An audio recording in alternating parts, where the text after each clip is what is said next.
Now we are joined by Brendan Steinhauser of the Alliance for Secure, CEO. This is for Secure AI. He is the Chief Executive Officer, also of the Steinhauser Strategies Partner Group.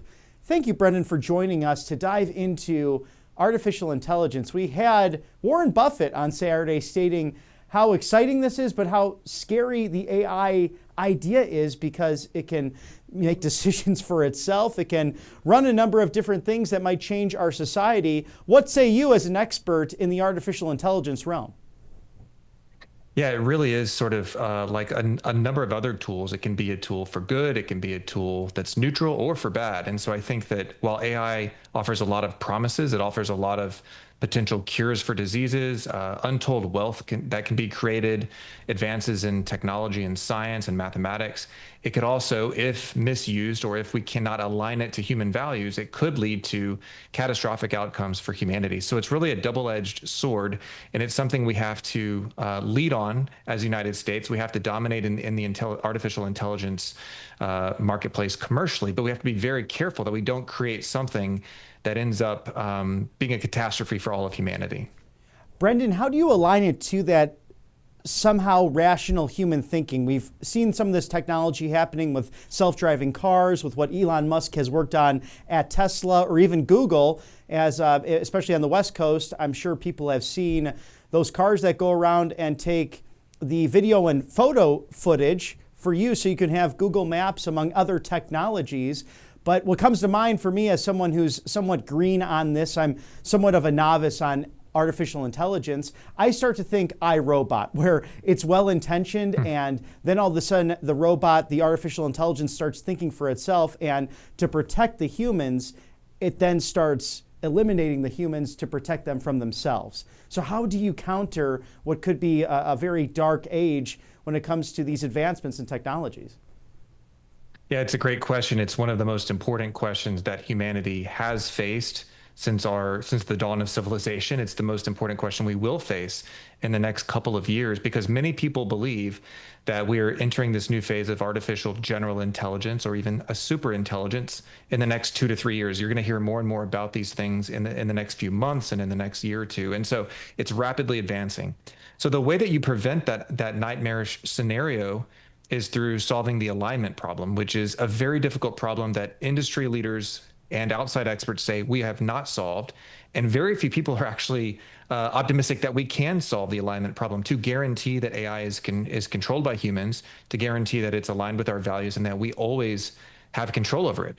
AI is something that is not programmed to do things. It's something that is grown. It's trained on massive amounts of data. We don't fully understand how it works, how it actually gets from the inputs to the outputs. And so it's by definition kind of frightening. And so until we solve the alignment problem, there could be a nightmare scenario like iRobot. And it's funny because a lot of people do bring up science fiction movies and novels. And, I would actually say that's one that kind of hits the closest to home when you look at what Tesla's developing with Optimus, and it's going to be powered by Grok. I mean, we are seeing the advancement of robotics along with AI. And so there are some real concerns about that. And I think, whether or not AI decides to eliminate human beings, it may or may not do that. That's a real scenario that could happen. But I think it's as likely, or even more likely, that AI ends up trying to control humanity, tries to take over control, at first subtly, at first in a very incremental way, but then at some day we wake up and we realize that we've either ceded control or we've lost control to AI. That's the scenario that I think keeps up experts at night. And specifically into that topic with the science fiction movies, I think of Skynet as well with Terminator. Is that more from a willingness of Americans, let's say out of convenience? For example, you can order the Uber to go get you some fast food instead of either making it yourself or just getting up into your car from your home, your apartment, to go grab that yourself through the fast food line. Is it really a willingness for comfort that would lead to that? Or is it something that we're putting all of these things well-intentioned into place, and then the artificial intelligence just getting rapidly ahead of even what we saw in the first place? Yeah, it's a great question. I think my fear is that it's both. We are ceding control volitionally. We're basically giving control to more and more computer systems, to AI in particular. At the same time, it's getting smarter and smarter and faster and faster. And so we're probably just a couple of years away from AGI, artificial general intelligence, where it can plan and plot and execute plans, not only things that we're telling it to do, but it can figure out the best way that it wants to pursue its own interest. And so it's going to be so much smarter than us at some point. And again, nobody knows for sure, but many experts, in fact, most experts are saying it's going to be here within 2 to 3 years. It's moving so fast, so rapidly. It's going to get to a point where it's thinking so much faster than us, and it's in a way where we can't even keep up with the speed at which it's thinking. And it's almost like, you could almost expect it to go down a path that we're not expecting, right? The path that is least expected in order to take control. And again, I know this does sound like science fiction, but a lot of us are saying what was science fiction 10 or 20 or 30 years ago is actually becoming science.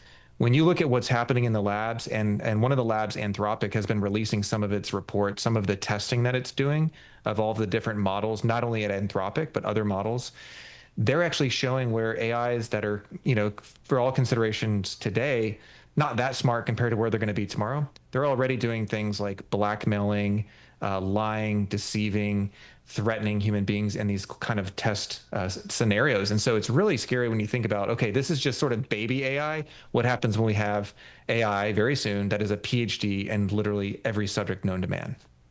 And there seems to be some hope as well, even with the dark realities that come with this technology. We have Vice President J.D. Vance just several months ago visiting Paris, France, in this AI summit and speaking to the benefits of what can be on the horizon while being aware of those technologies that might advance slightly too quickly. What do you anticipate today from President Trump's comments to come roughly in 20 minutes at this AI summit? Yeah, I think the president is going to obviously talk about his AI action plan, which I have read and honestly looks really good overall in terms of, the United States leading in AI development. He talks in the plan about protecting our critical infrastructure from adversaries, making sure that we're using AI to protect ourselves from cyber attacks. I think we need to develop offensive capabilities as well. I expect him to talk about innovation and leadership. But I also hope that he talks about things like preventing our adversaries from developing advanced AI, preventing China in particular from getting access to these really powerful semiconductor chips, which, by the way, most of those are manufactured in Taiwan, which China has its sights set on. And so I hope to see the president talk about that. One thing we need to do is make sure that we're not allowing China to get these powerful chips like the H20s that NVIDIA is now able to sell to China. So we need to reverse that policy. I hope the president goes in that direction. But I think you're going to hear him talk a lot about American leadership and about preventing our adversaries from obtaining powerful systems. Because I think he does understand and does get the fact that if our adversaries have this technology, if they beat us to something that is far more powerful than we have today, we could be in a real sticky situation. Huge foreign policy implications, and perhaps that will be something he discusses with Premier Xi Jinping when he travels to China, that date forthcoming from the White House scheduler.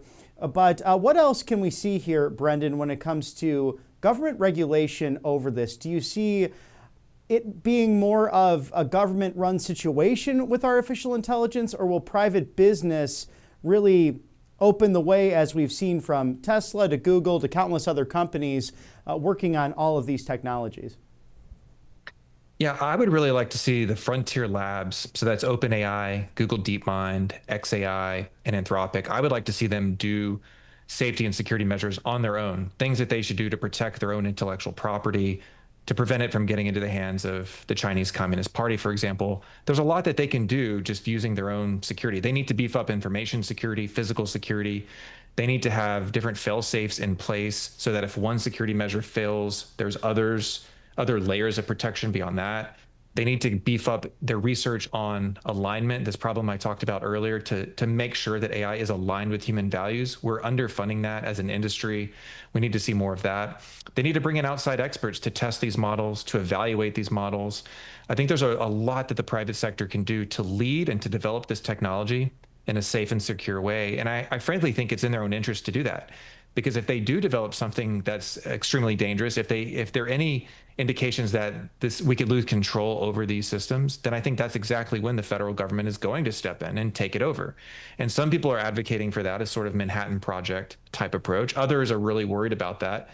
I have personal concerns about, big tech and big government getting together and using artificial intelligence to collect lots of data, to do massive surveillance on American citizens, and do something that could really take away our liberty. So I really hope and pray that the leaders in big tech do the right thing. I think it's in their self-interest. I think it's in the interest of all of humanity, frankly, that they do that. But there's always got to be that backup plan. And I think the backup plan is smart, narrow, targeted regulation. And we've seen some of that in the last 20 or so years, whether it be the Patriot Act, for example, or even what happened to President Trump being thrown off of then Twitter, then Facebook. But now some of those CEOs in the tech world seem to want to play ball. And that's a good thing because it's a win-win for free speech. Before we part ways, Brendan, how do you see this affecting, I guess, the dignity of work? Because as a result of all these technologies, just like the turn of the century going from the 1800s to the 1900s, some jobs eliminated as a result, thanks to these advancements in technologies. Yeah, there are a lot of CEOs of big companies in this country who are sounding the alarm about this and saying we could be facing unemployment rates of 10% or 12% or maybe even 20% in the next few years. And that would be a huge problem for the United States if we are not able to transition, do this AI transition in a way that's good for workers. If we don't put American workers first, not only is that bad for workers, that's bad for our economy. It creates more social inequality. It allows more concentration of power and wealth in big tech. You could have things like riots in the streets and political and economic instability that could be really dangerous politically and economically. So I do worry about that. And I think that one thing J.D. Vance, Vice President Vance, said in Paris was we need to put American workers first. And I think the president has that in his plan, and he'll say that probably here in a few minutes as well. I think that's really critical. We have to take care of American workers. AI has to be a tool that augments American workers, that supports us, that creates wealth, and make sure that the wealth is not concentrated in the hands of the few. And so I think we need some really good ideas on that. We need some smart public policy on that. And I hope that we'll hear that from the president today and from his team going forward. And I think that we will. As an expert on this, do you foresee any troubles if, let's just say hypothetically, we know there's legislation being discussed and out there against this, but a central bank digital currency, if that were to get into the hands of AI, could that cause problems? I just see something down the road like mass inflation to mass starvation as a result of people not even able to acquire assets. Yeah, that's a very scary proposition. I think that's something that a lot of people are talking more about. And I think it goes back to that basic principle of, ceding control to these systems, to AI. I think that can be very dangerous.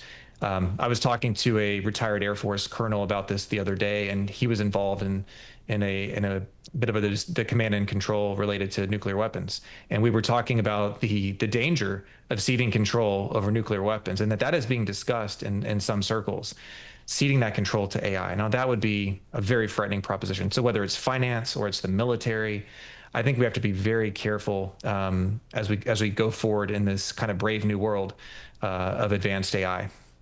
Brendan Steinhauser, the Alliance for Secure AI CEO, also Steinhauser Strategies partner. Thank you for joining us and sharing this in-depth information. We look forward to having you again on Right Side Broadcasting Network.